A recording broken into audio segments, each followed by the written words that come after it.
Hi, and welcome to the Heart of a Perfectionist podcast. I'm your host, Tegan Thompson. I'm a book lover, a chocoholic, and an INTJ living in a world filled with extroverts. I made this podcast to share my experiences and struggles as an introverted perfectionist, and to bring the inner workings of an introvert's mind to introverts and extroverts alike. So grab a cup of tea and get comfortable. It's time to unmute.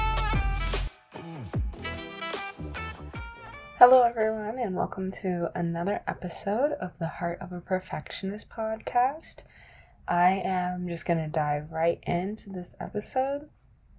So this week we will be talking about the way introverts positively contribute to their work environment, and also what prevents them from reaching higher positions in the workplace.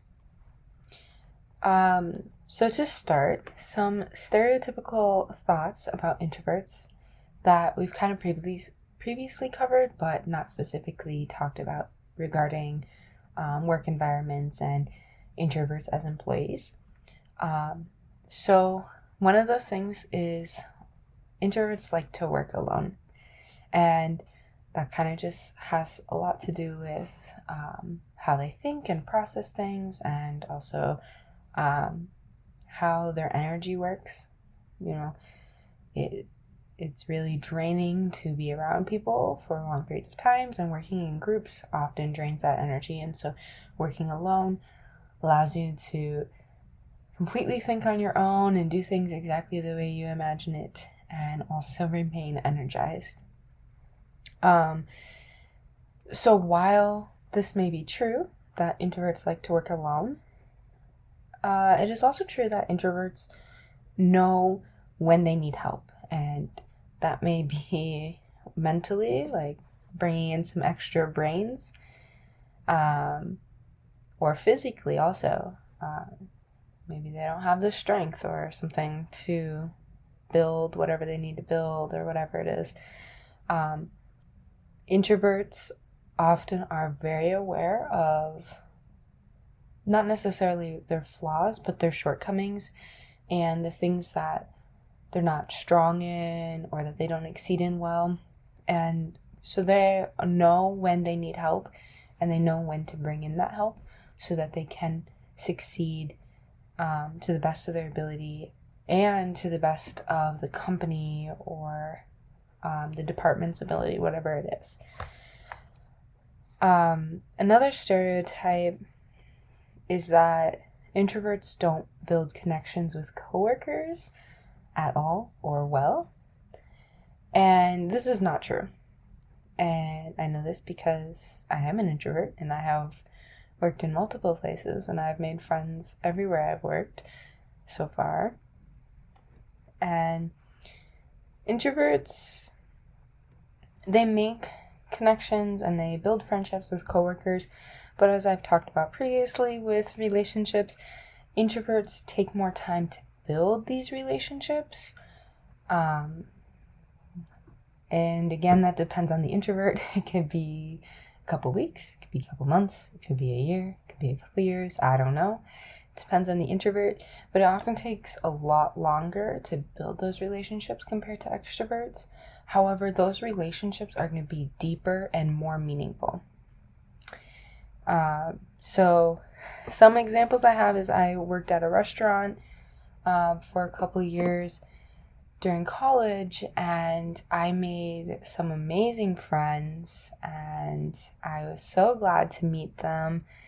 And for the first time since friends from elementary school and high school, I went out and hung out with them. And I know that's what are you talking about? Don't you just hang out with all the people you meet? No, I don't. I don't. It'd been the first time I hung out with people outside of school, and that was kind of new for me. And but it just showed me that I'm capable of building those relationships, even though society tells me as an introvert I don't do that. So yeah, and that took me a while. I didn't talk much at that job for, I would say, almost the first year that I worked there. And then after that, I started making friends, and I really enjoyed it. Working became so much more fun for me, and also just having friends and people I could talk to was really nice. But because it took me longer and because I'm an introvert, those relationships were deeper and more meaningful to me. I was able to talk to them about like real things that are kind of heavy, and like they understood, and a lot of them were going through similar things, and we were able to just talk about it, and it was really great and such a great experience. So introverts can make connections and friendships and relationships with coworkers. It's just going to take more time, and you have to give them that space to build those relationships. And another stereotype is that introverts can't communicate, or they don't speak in public well. And again, this is not true. I mentioned this before, that introverts communicate really well, and often this is through writing.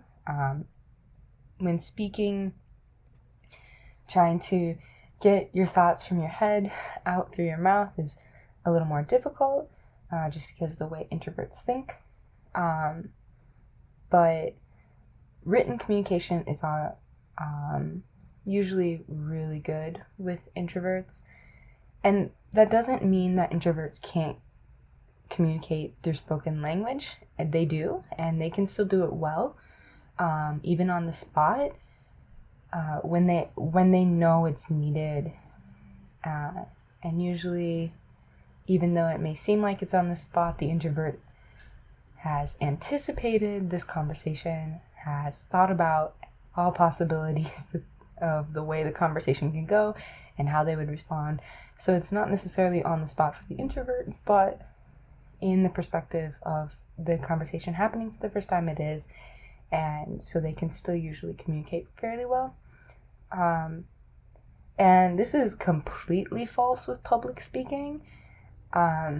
This is because public speaking, usually you have a speech that is planned out, it's written, it's practiced, and for an introvert, this means that it has been thought out for a long period of time on how exactly they're going to say, what they're going to say, how it's going to be delivered, and everything.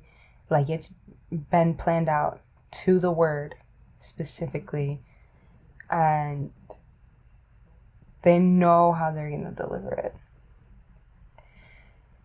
And an example I have with this is high school. I had to do a junior and a senior speech, and I hate speeches.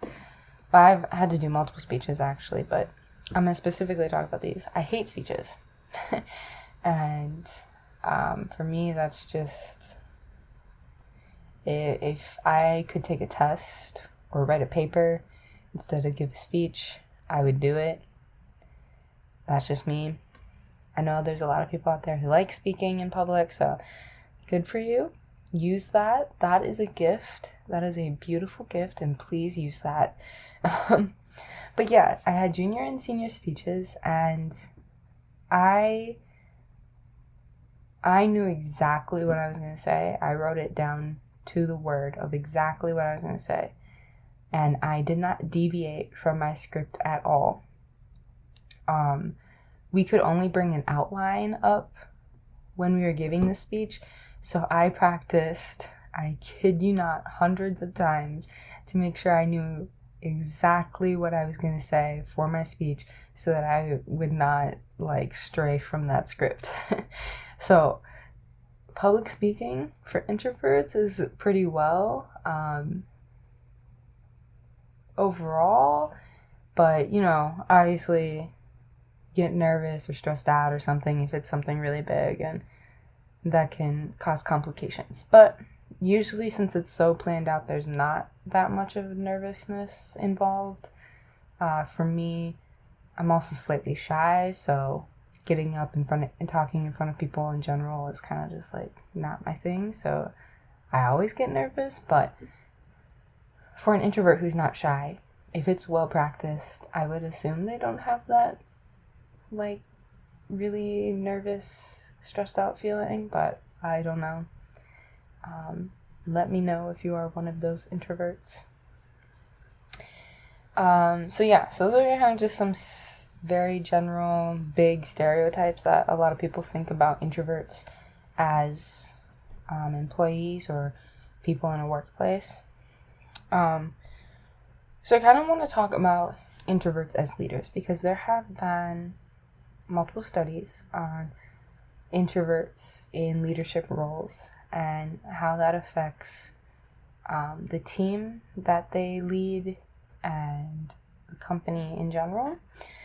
And so some of the commonalities that they found through these studies is that while extroverted leaders are often kind of dominant, conversation drivers, and less receptive to new ideas, introverted leaders actually listen and internalize new ideas. And this has been found to allow for greater improvement to team performance, which they didn't find with extroverted leaders. And I thought this was really interesting. Not surprising, interesting. It's not surprising to me that when a leader, a boss, or a supervisor listens to the ideas of their employees that they look over and implements them, that you're going to have better performance as a team, because you're involving the entire team in decisions you're making. And obviously everyone a part of the team wants to feel like they're being heard. So it's not surprising, but it's interesting, because you would think that you would want these people in leadership roles so that you would have really good team performance. But as I will get to in a little bit, you actually don't see this. You see that there are more extroverted people in leadership roles, and that extroversion is kind of praised and seen as the expectation for a leader, or what makes a great leader. Another thing is that introverts in leadership roles build deep relationships. And this is what I mentioned before, is that they're going to take more time, but they are going to use that time to build deeper relationships that are more meaningful, so they're able to better connect with the people they supervise, and again, make the team performance better. So that is a really good thing.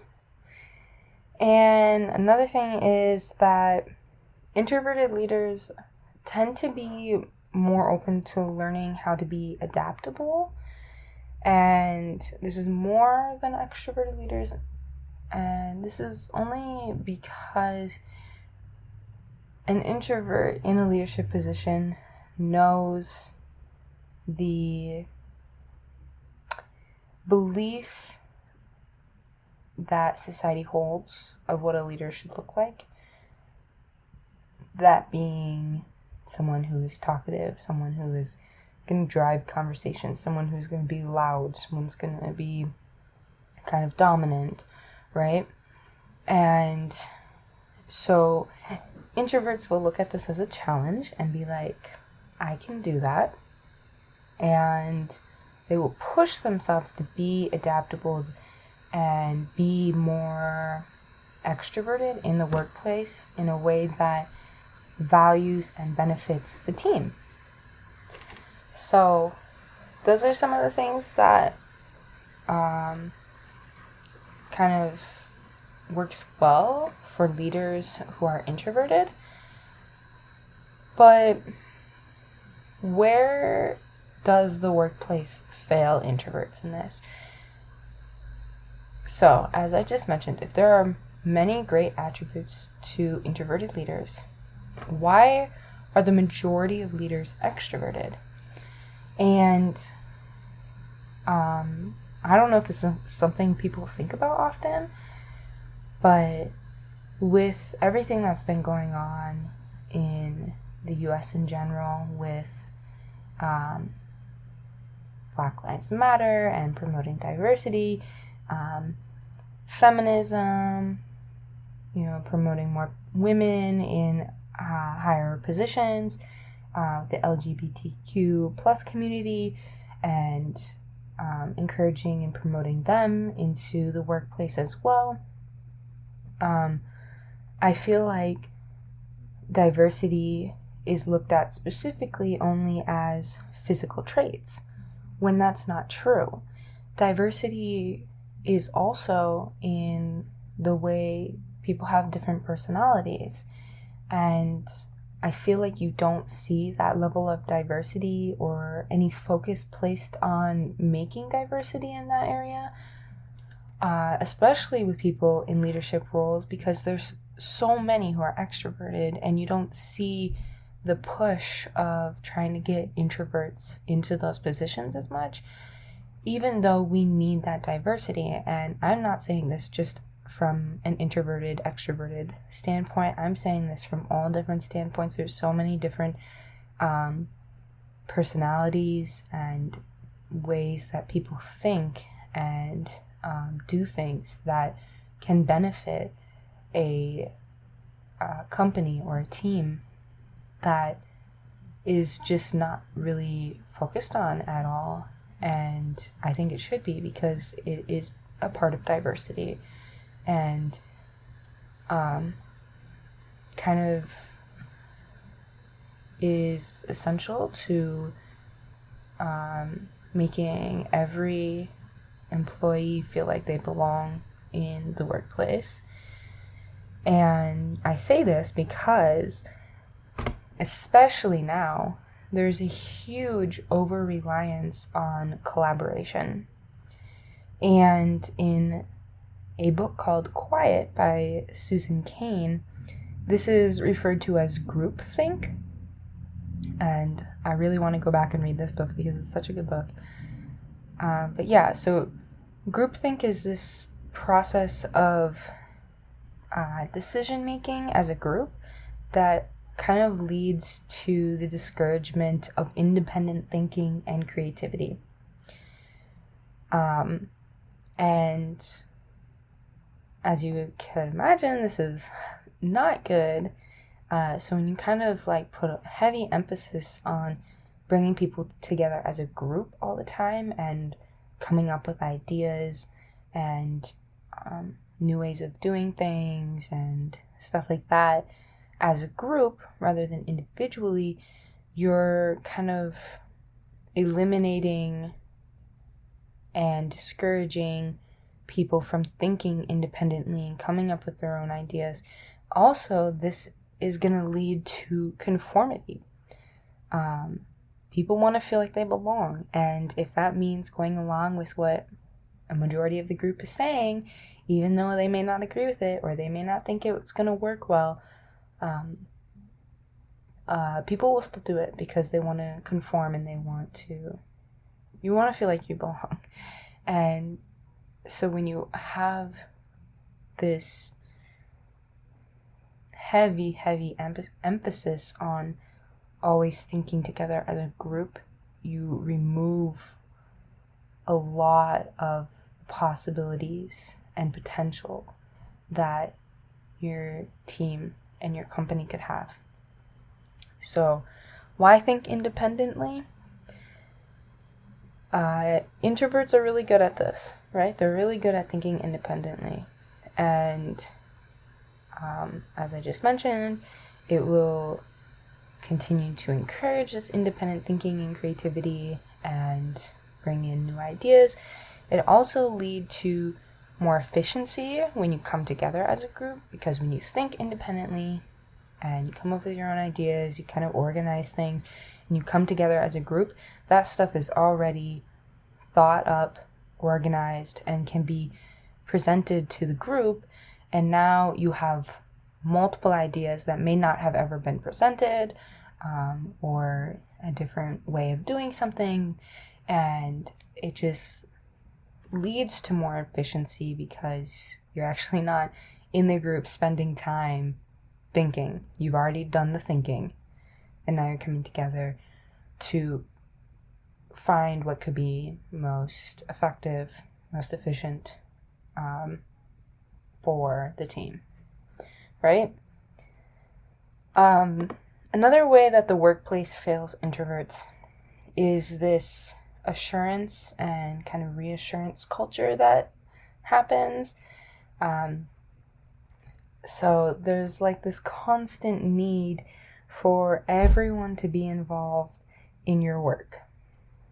That includes your boss, your supervisors, your co-workers, even people who you look over, like,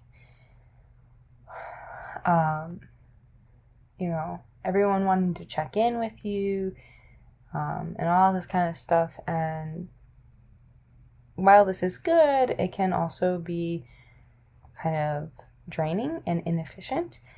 And sometimes you kind of just need space to get things done. And when you're constantly having meetings with your boss or your coworkers about what you're working on, are you really ever working on anything? No, at least it doesn't feel like that, right? So an example I have of this is the job I'm currently working at. And so I work on kind of like behavior therapy with autistic kids. And my supervisors and people above me often will kind of observe a session with me and a client. And while this is great because I love getting feedback, I love knowing and learning how I can do better and better serve the client, I feel like they happen too often. I feel like I'm having this happen like once or twice a day, and they're an hour long, and session with a client is like 2.5, 3 hours. So I never really feel like I can get what I need to get done. And another thing with this is often the people observing are people who don't directly work with those clients. And while that's okay, because you get outside views and thinking and new ways of doing things, you also have someone telling you how to do something who has not directly worked with the client at all or in a while. And so they don't know how the client operates on a day-to-day basis. And it's just really hard to kind of have that collaboration because they're your superior and you're supposed to listen to them, but also at the same time, they don't have the level of knowledge you have about the client, and I don't have the level of knowledge they have about the work that I do. And so it's kind of hard on that standpoint. And sometimes I feel like I just need kind of the space to work with the client individually and get things done that I need to get done, and feel like I've had a successful day. So yeah.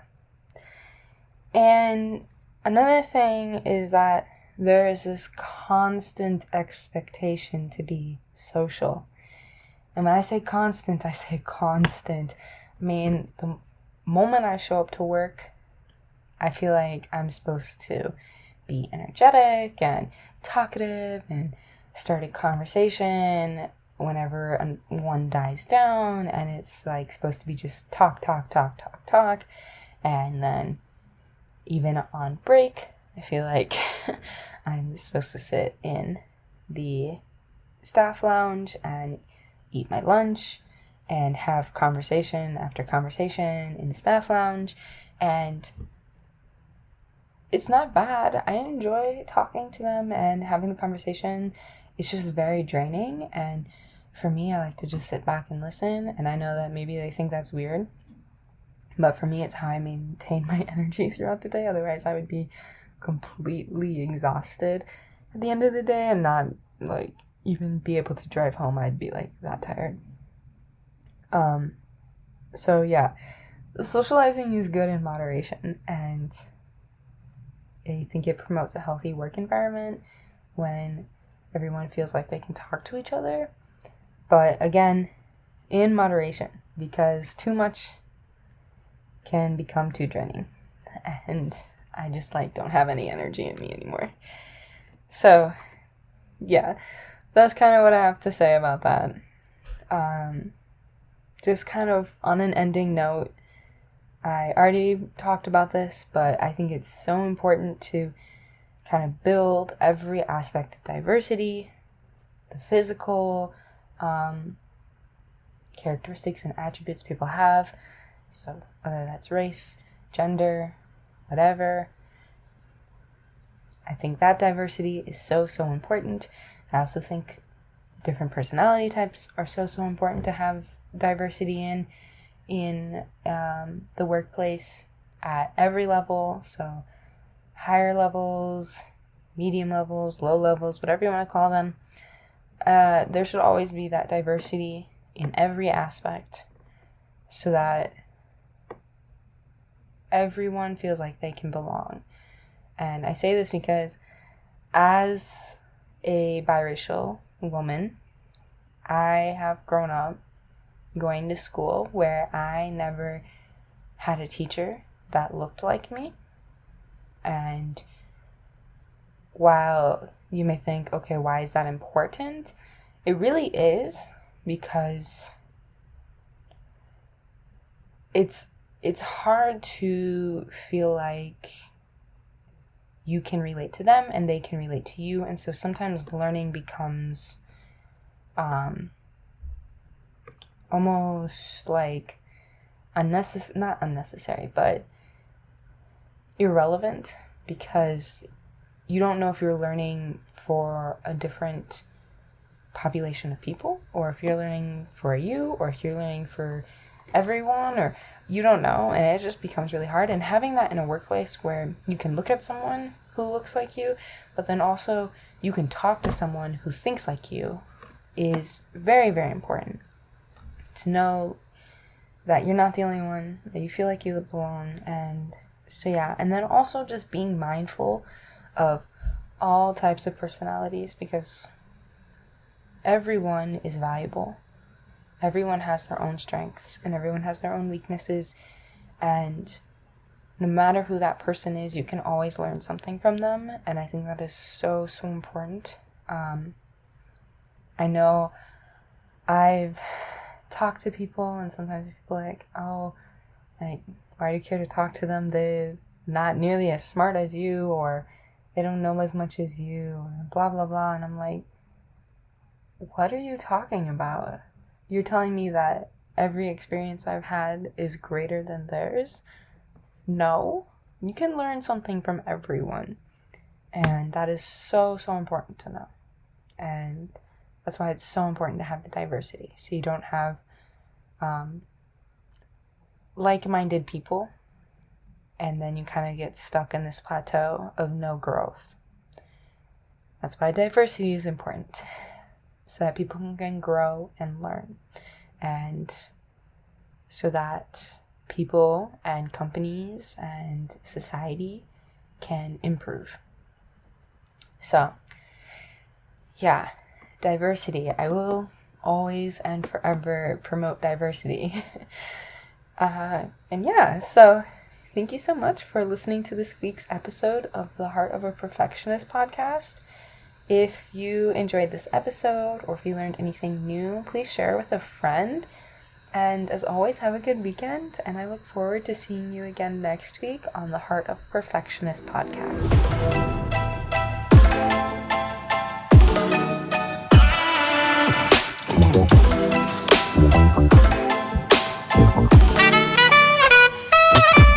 Wow.